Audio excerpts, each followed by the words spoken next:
The room fell silent again. But this time, the silence was laden with reflection and regret. The siblings looked at each other, feeling the weight of their father's words. The silence in the room was filled with emotion when suddenly, John began to struggle for breath. He clutched his chest, staggered, and fell to the floor. Mary speaks. "John, no! Someone help, please!" Mary began to scream, panic spreading across her face. The siblings, previously immersed in their own anger and frustration, were now desperate. Emily, the nurse, quickly ran to her father's side. Emily speaks. "Everyone back away! Give him space to breathe!" She started performing first aid, desperately trying to revive John. Her eyes were filled with tears, but her hands worked with precision and determination. Emily speaks. "Dad, please stay with us. Don't leave us." Jessica held Mary's hand, trying to comfort her as tears streamed down her face. Jessica speaks. "Mum, it's going to be okay. Emily is taking care of him." David and Michael were in shock, paralyzed by fear and guilt. Peter, with tears streaming down his face, knelt beside Emily, trying to offer some comfort. Peter speaks. "Dad, please fight. We need you." Emily continued to perform CPR, but knew deep down that the situation was grave. After a few minutes of desperate attempts, she stopped, her hands trembling and her heart heavy. Emily speaks. No. Dad, please." John did not respond. His expression was peaceful, but his absence was devastating. Mary let out a scream of pain, falling to her knees beside her husband's body. Mary speaks. "John, don't leave me, please." The siblings gathered around their father's body, feeling deep pain and overwhelming guilt. John's words echoed in their minds, and the regret for the lost time and senseless arguments overwhelmed them. The day of John's funeral arrived with a grey and heavy sky, reflecting the sadness everyone felt. The McCarthy family was gathered at the cemetery beside the freshly dug grave. Mary, very debilitated by the loss, was in a wheelchair, held by Jessica and Emily. The local pastor was saying words of comfort, but the sound seemed distant to everyone. The weight of guilt and regret was present in each of the siblings, who remembered their father's words on the night of the fight. Michael, head bowed, held a white rose, his tears falling silently. Jessica, with eyes red from crying, embraced her mother, trying to offer some comfort. David, standing beside Michael, stared at the grave, struggling with the pain and guilt he felt. Emily, the nurse, knelt beside the coffin, holding her mother's hand, trying to hold back her tears to stay strong. Peter stood beside his siblings, feeling the weight of responsibility increase even more. He knew he needed to keep the family united, as John wanted, but the atmosphere between the siblings was tense and full of unresolved resentments. As the coffin was lowered into the ground, Mary let out a moan of pain, squeezing Jessica's hand. Mary speaks. "John, my love, you will always be with me. Take care, my children. Honor your father's memory." The siblings looked at each other but said nothing. The silence between them was palpable, laden with hurt and regret. No one seemed ready to take the first step toward reconciliation. As the earth covered the coffin, Peter looked at Michael, hoping to find some sign of understanding. But Michael looked away, still consumed by anger and pride. Michael speaks. "Let's get out of here. I can't stand this anymore." Jessica tried to say something, but the words didn't come out. David, visibly shaken, simply nodded and began to walk away. Emily stayed beside Peter, but the atmosphere among them was one of separation and pain. Mary, seeing her children walk away, cried even more, feeling the weight of the family falling apart. Mary speaks. "Please, children, don't let this destroy our family." Peter, with tears in his eyes, looked at his mother and silently promised he would do everything possible to fulfill his father's and mother's wish. But he knew the road to reconciliation would be long and difficult. The siblings left the cemetery in silence, each returning to their own lives, but carrying the weight of the loss and their father's words. Peter stayed behind, beside Mary, determined to find a way to bring his family back together, but knowing the journey would be full of challenges. 4 years passed since John's death. The McCarthy siblings continued their lives, each involved in their own worlds. They exchanged occasional messages and gathered occasionally, but the closeness that once existed seemed like a distant dream. Peter continued to care for the farm with dedication, maintaining the improvements he implemented and honoring his parents' memory. Mary, now fragile and in declining health, was cared for by Peter with all the love and attention he could offer. One gloomy afternoon, Mary's health deteriorated drastically. Peter, realizing the end was near, called his siblings, who quickly came to the farm. Mary speaks. "My children, I'm ready to join your father. Always remember what he taught us." With those words, Mary closed her eyes for the last time. The silence that followed was filled with sadness and regret.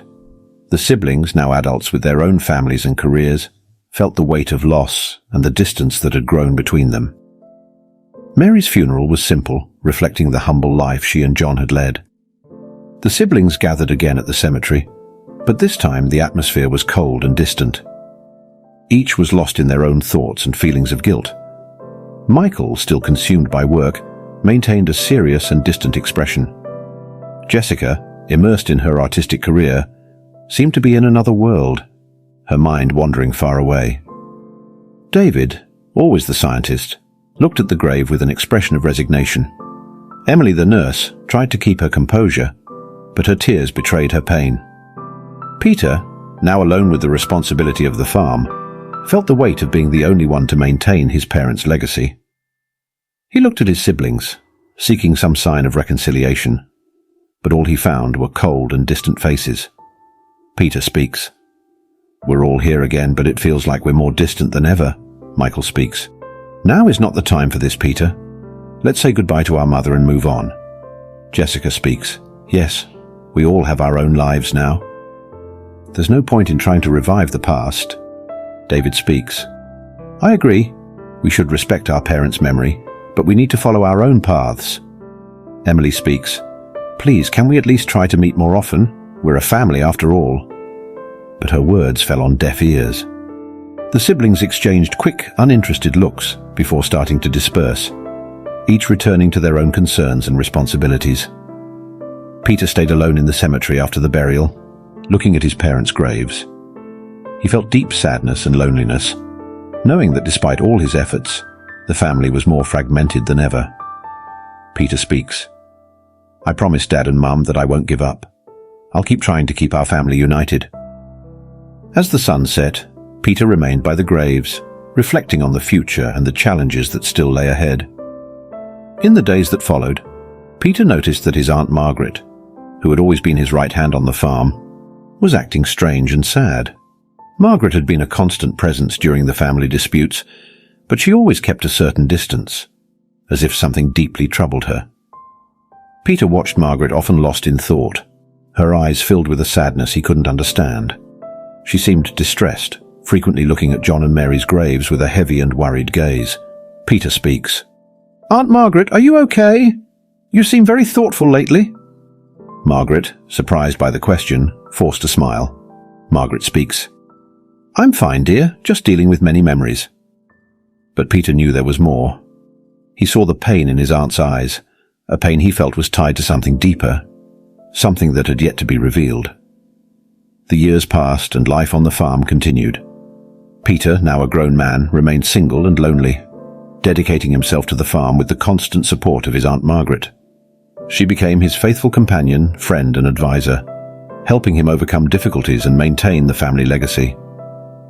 Peter had a few relationships over the years, but nothing that turned into anything serious. His heart seemed tied to the farm and the memories of his parents. He found solace and purpose in hard work and the routines of rural life. Meanwhile, his siblings continued their own lives. Michael established himself as a successful lawyer and married a colleague. They had 2 children and lived in a big city, rarely visiting the farm. Jessica continued to flourish in her artistic career, traveling the world for exhibitions and artist residencies. She also married, but her relationship was often long-distance due to the nature of her work. David, always the scientist, was involved in innovative research that took him to various parts of the world. He also married, but his marriage was more of an intellectual partnership than a traditional union. They had no children, preferring to dedicate their lives to science. Emily, the nurse, married a doctor and moved to a nearby town where she worked at a hospital. They had a young child and occasionally visited the farm, but the visits were brief and formal. Family gatherings became sparse and distant, done more out of obligation than genuine desire to reunite. The siblings exchanged messages and phone calls, but the conversations were superficial and rarely touched on the deep issues that still separated them. Peter, for his part, accepted this reality with a certain resignation. He focused on the farm, finding joy in the small things of daily life. Margaret, always by his side, was a constant and comforting presence. Margaret speaks. "You've done a wonderful job here, Peter. Your parents would be very proud of you." Peter speaks. "Thank you, Aunt. I couldn't have done it without you." Margaret speaks. "We're in this together. We always will be." Life went on, and although the McCarthy family was fragmented, the farm continued to prosper, a silent testimony to John and Mary's love and sacrifice. The years continued to pass, and life on the farm followed its peaceful course. Peter, with the help of his Aunt Margaret, kept everything in order. Margaret was a constant and faithful presence, always by Peter's side, offering advice and unconditional support. One afternoon, while Peter was in the field with the workers, checking the crops, the phone at the house rang. Margaret answered, and her expression changed drastically. She seemed disturbed and distressed, something Peter had never seen before. Margaret speaks. "Hello? Yes, this is she. What? That can't be true." Without finishing the sentence, she dropped the phone and ran through the house, looking for Peter with an urgency he had never seen in her. Margaret speaks. "Peter! Peter, where are you?" She ran to the field, her eyes filled with worry and despair. She found Peter beside the workers discussing the planning for the next harvest. Peter speaks. "Aunt Margaret, what happened? Are you okay?" Margaret, breathless and visibly shaken, grabbed Peter's arm tightly. Margaret speaks. "Peter, we need to talk, now. I received a call that will change everything." Peter, feeling the urgency in his aunt's words, signaled to the workers that he needed to leave. He followed Margaret back to the house, his heart racing with the feeling that something big was about to happen. When they reached the kitchen, Margaret took a deep breath before speaking, her eyes filled with tears. Margaret speaks. "Peter, it was the hospital. Michael was in a car accident. He's between life and death." Peter felt as if the ground had disappeared beneath his feet. Michael, his most difficult and distant brother, was now fighting for his life. Peter speaks. "We need to go to the hospital, now." Margaret speaks. "Yes, let's go. I've already packed our things. We'll take the car." As they drove to the hospital, the silence in the car was heavy. Peter tried to process the news, his mind filled with conflicting memories of Michael. The fights, the arguments, but also the moments of brotherhood, however rare. Upon arriving at the hospital, they were immediately directed to the waiting room. Jessica, David and Emily were already there, all with expressions of shock and concern. Jessica speaks. "Peter, Aunt Margaret, I'm glad you arrived. Michael is in the ICU. The doctor said the next few hours will be crucial." Peter looked at his siblings, feeling a mix of emotions. The differences and resentments that separated them seemed insignificant in the face of the gravity of the situation. David speaks. "We need to be together now for Michael." Emily, with tears in her eyes, nodded. Emily speaks. "Yes, for Michael and for our family." As they waited anxiously for news, the tension in the air was palpable. Peter knew this moment could change everything, not just for Michael's life, but also for the future of the McCarthy family. While they anxiously waited for news in the hospital waiting room, the tension in the air was palpable. Peter, Jessica, David, Emily and Margaret sat in heavy silence, each lost in their thoughts and worries. Finally, after what seemed like an eternity, the doctor emerged from the ICU and approached them. Everyone stood up, their hearts racing. Doctor speaks. "McCarthy family?" Peter speaks. "Yes, that's us. How is Michael?" The doctor sighed, looking at each of them with a serious but kind expression. Doctor speaks. "Michael survived the accident, but there is something you need to know. He suffered severe spinal injuries. Although his life is no longer in danger, he will not be able to walk again. He will be paraplegic and will need constant care." The impact of the news was devastating. Jessica covered her mouth, trying to stifle a sob. David looked down, shaking his head in disbelief. Emily began to cry silently, while Margaret tried to console everyone. Peter felt a knot form in his stomach, The gravity of the situation was overwhelming, but he knew he needed to be strong for everyone. Peter speaks. What do we need to do now? How can we help him? Doctor speaks. We will need time to stabilize Michael's condition and prepare him for life outside the hospital. He will need intensive physical therapy and home adaptations to accommodate his new condition.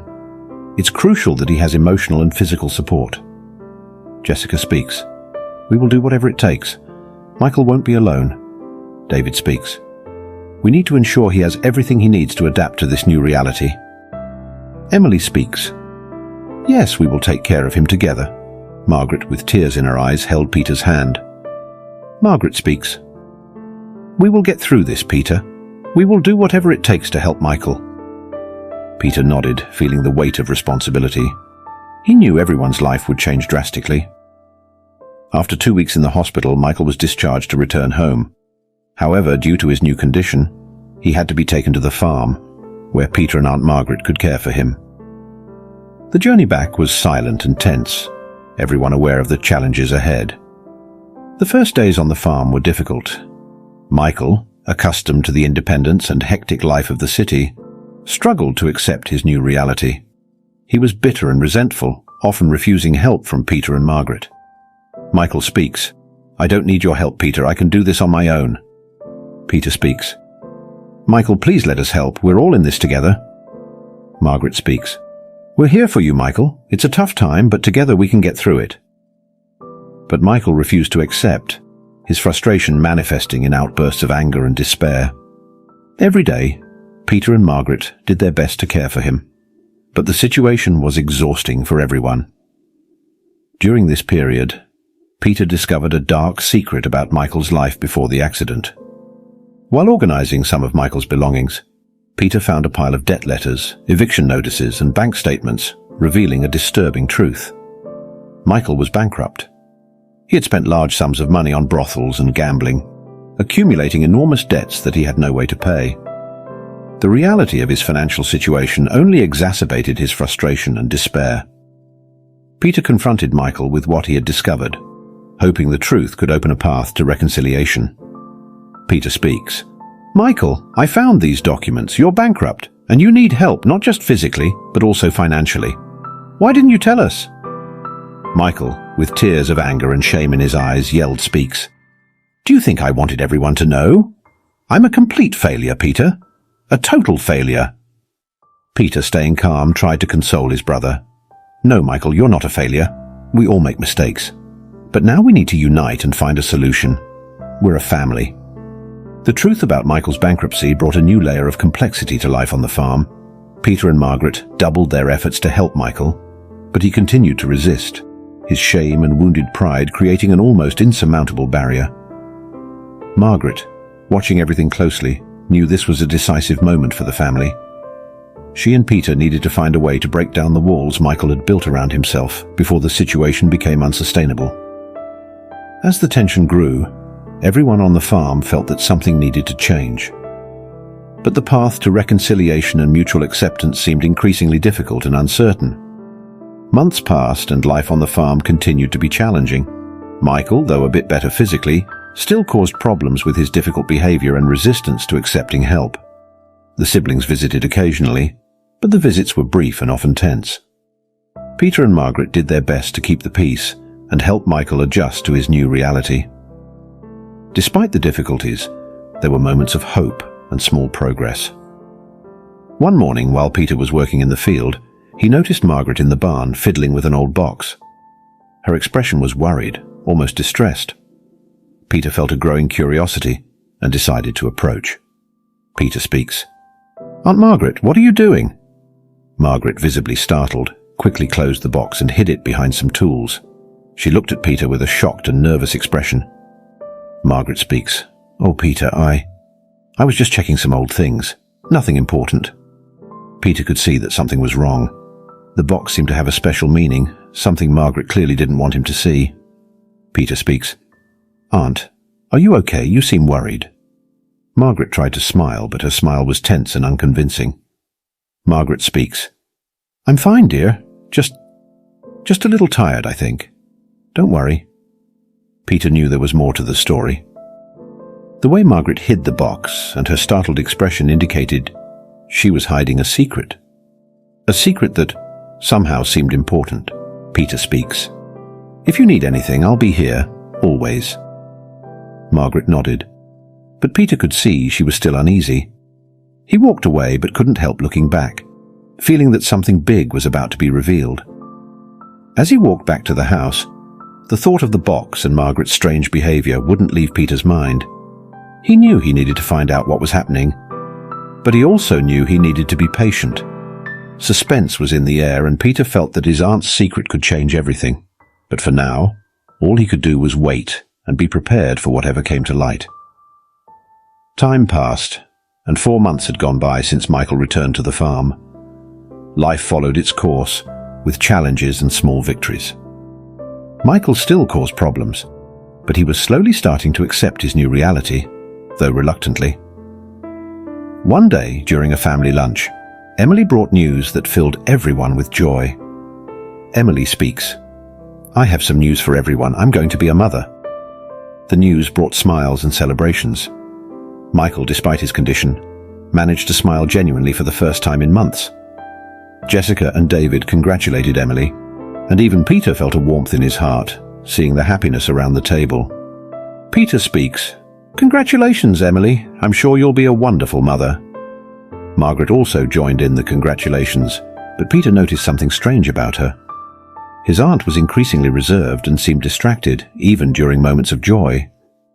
He watched her closely, noticing small, nervous gestures and furtive glances. During lunch, while everyone was talking and laughing, Peter saw Margaret lost in thought, fidgeting with a paper napkin with trembling hands. He remembered the box she had hidden months ago and felt a growing unease. Peter speaks. "Aunt Margaret, are you okay? You seem worried." Margaret forced a smile, but her eyes betrayed her anxiety. Margaret speaks. "I'm fine, dear, just thinking about some things." Peter didn't want to push, but he couldn't shake the feeling that something was very wrong. After lunch, while everyone dispersed, he discreetly approached Margaret. Peter speaks. "Aunt, if there's something you need to share, know that I'm here to listen." Margaret looked at Peter, her eyes filled with a mix of fear and sadness. Margaret speaks. "I know, Peter, thank you for caring." She quickly walked away, leaving Peter with the feeling that there was much more to be revealed. Margaret's behavior remained a mystery, an enigma he was determined to solve. As the sun began to set, casting long shadows over the farm, Peter felt that something big was about to happen. The happiness from Emily's news was real, but the mystery surrounding his aunt loomed like a dark cloud. Peter knew he needed to be prepared for whatever came to light. Margaret's secret was about to be revealed, and he felt it could change the course of life on the McCarthy farm forever. A year passed, and many things happened in the life of the McCarthy family. Emily gave birth to a beautiful baby, bringing new joy to the family despite the difficulties. Michael, though still problematic, was slowly adapting to his new life on the farm. Jessica and David continued their careers, remaining distant, with occasional visits to the farm. Peter, now older and more tired, dedicated himself tirelessly to the farm and caring for his Aunt Margaret. However, Margaret's health began to decline. She was increasingly frail, and Peter noticed that the weight of the years and the secrets she carried were taking their toll. One beautiful day, while Peter and Margaret were in the living room watching TV, Margaret began to cough violently and her breathing became labored. Alarmed, Peter rushed to her side. Peter speaks. "Aunt Margaret, are you okay? What's happening?" Margaret, with difficulty replied, speaks. "I don't think I'm feeling very well, Peter. I need a doctor." Peter wasted no time. He quickly called an ambulance, and in no time they were on their way to the hospital. During the ride, Peter held his aunt's hand, trying to convey some strength and comfort. Peter speaks.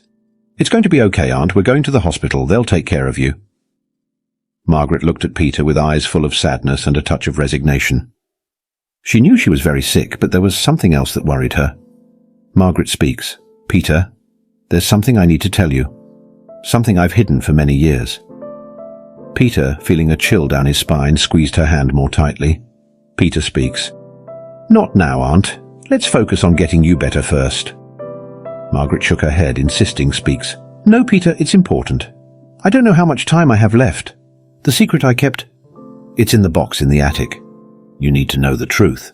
Arriving at the hospital, Margaret was quickly admitted. Peter stayed in the waiting room, his heart heavy with his aunt's words echoing in his mind. The mystery she carried seemed to be finally on the verge of being revealed. Peter anxiously waited in the hospital waiting room, his heart weighed down by Margaret's words. Finally, the nurse came to see him, but the look on her face said everything Peter needed to know. Nurse Speaks. Mr. McCarthy, I'm sorry, but your Aunt Margaret did not make it. Peter felt as if the ground had disappeared beneath his feet. The pain and desolation enveloped him, and he fell to his knees, unable to contain his tears. Peter Speaks. No, it can't be. Why, God? Why do this to me? I've lost my adoptive parents and now my aunt, my only companion. My siblings don't care about anything. Why, God, why? Peter's despair was palpable. He screamed in agony, questioning the injustice of life and divine indifference. The nurses and doctors around watched with empathy, but no one could ease his pain. Peter Speaks. I did everything I could. I took care of the farm. I took care of them, and now I'm alone. Completely alone. Peter spent hours at the hospital, lost in his thoughts and the pain of his loss. When he finally got up to return to the farm, the feeling of emptiness was overwhelming. Returning home, Peter went to Margaret's room and looked around. Feeling her presence in every corner, he remembered her last words about the secret in the attic. Determined to honor Margaret's memory and uncover what she wanted him to know, Peter climbed to the attic. With trembling hands, he found the box she had hidden. Opening the box, he found a series of letters, old documents, and photos that seemed to tell a story he had never imagined.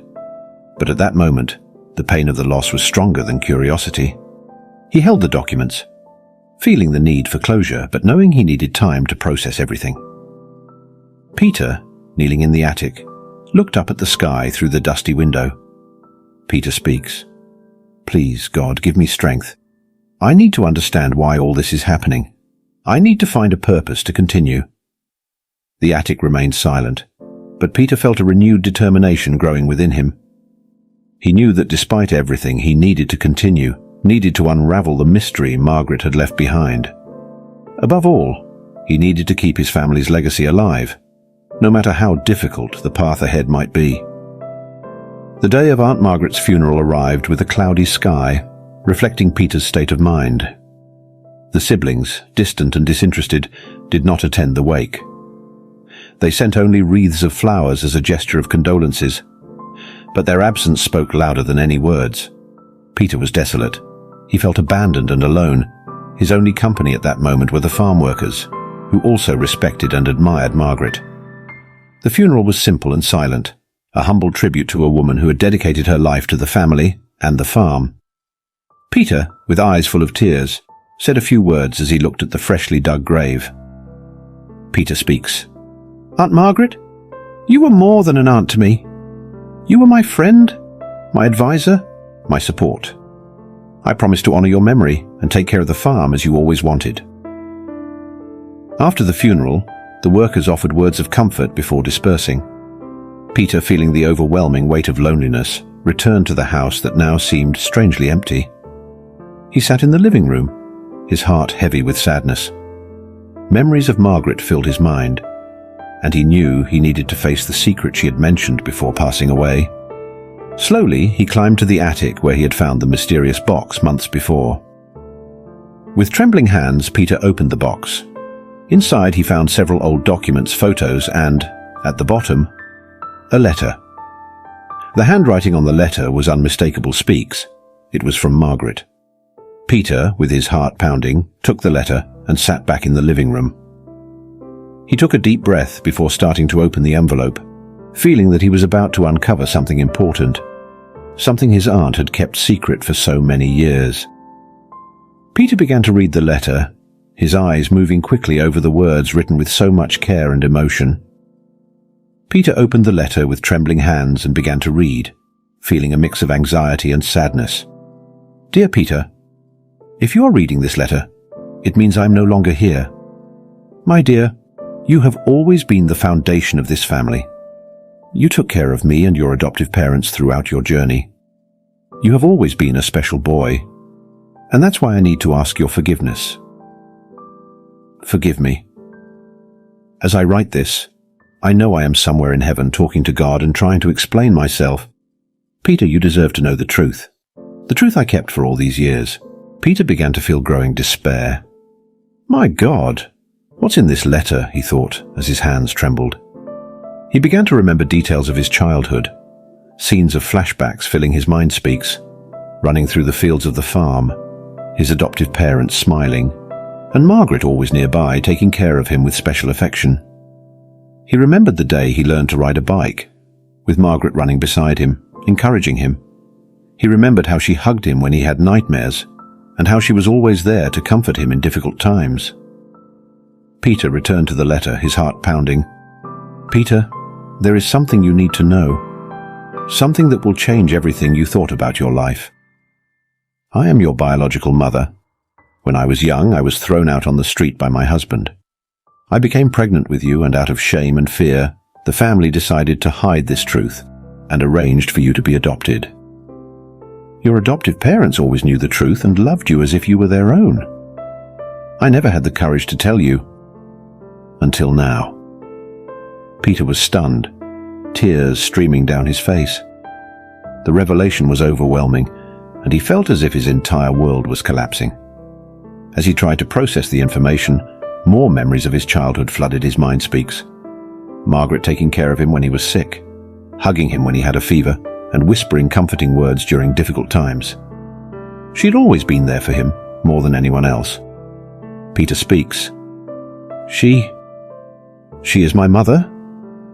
He got up, walking around the room, trying to piece together the parts of his life that now seemed to have a new meaning. The pain, anger, and sadness mixed in his heart. He felt betrayed, but at the same time he understood the difficulty of the situation Margaret faced. Peter looked back at the letter, seeking strength in his biological mother's words. Peter, I know this is a lot for you to take in. I know you may hate me, but know that everything I did was out of love for you. I never wanted to hurt you. I hope one day you can forgive me and understand the choices I made. You are and always will be the greatest gift of my life. With all my love, Margaret. Peter fell to his knees, clutching the letter to his chest, crying deeply. The weight of the revelation was enormous, but he knew he needed to find a way to move forward. Peter spent days in a whirlwind of emotions, unable to understand and accept the revelation that Margaret's letter had brought him. He felt betrayed, confused, and extremely angry. The memories of his childhood, which were once filled with affection and love, were now tinged with a sense of deception. Michael, who had already returned to one of the siblings' houses for a season, was not present to offer any form of support. This left Peter even more isolated in his pain. In the days that followed, Peter began to neglect his responsibilities on the farm. He turned to alcohol, trying to drown the pain and incessant questions that echoed in his mind. Peter, holding a bottle of whiskey, shouted into the emptiness of the room speaks. Why, God? Why this to me? What did I do to deserve this? Why did they hide this from me? Why me? He remembered the happy moments with his adoptive parents, John and Mary, and Margaret's constant presence, now knowing she was his real mother. Anger and sadness mixed, creating an emotional chaos that seemed unbearable. Peter, staggering to the kitchen, grabbed another bottle and sat at the table, his head in his hands. Peter speaks. Was it all a lie? Everything I knew was a lie? He felt a deep anger, not only towards Margaret, but also towards his adoptive parents, who knew the truth and never told him. The sense of betrayal was overwhelming. As the night wore on, Peter continued to drink, his thoughts growing darker. He wondered if he would ever be able to forgive his biological mother and his adoptive parents. And more importantly, he wondered if he would ever be able to forgive himself for feeling this way. One beautiful day, Peter was sitting by the lake, lost in his thoughts. The calm water reflected the blue sky, but inside Peter, there was still a storm of emotions. He felt a gentle breeze caress his face, and when he looked to the side, he he saw a woman sitting next to him.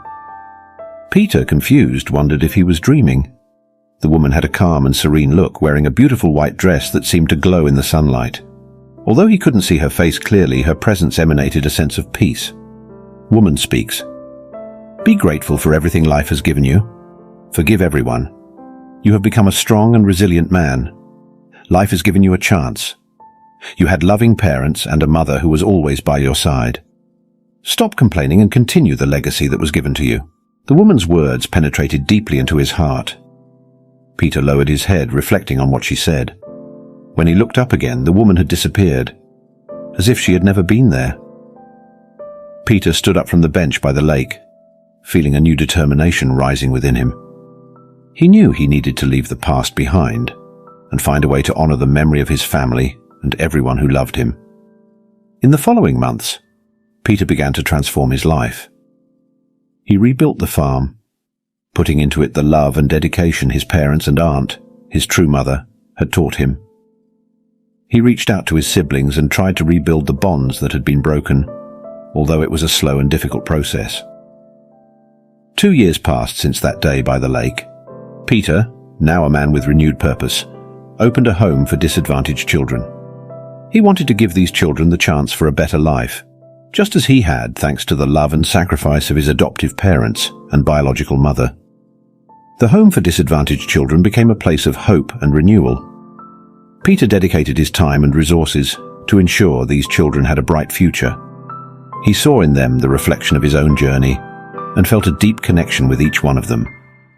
Peter, reflecting on his journey, looked up at the sky and whispered speaks. Thank you, God, for all the blessings in disguise. I finally understand. The McCarthy farm, now thriving and full of life, was a testament to love, redemption, and the strength of a family that, despite all the adversities, found a way to come together again. And Peter, at peace with himself, continued the legacy with pride and gratitude.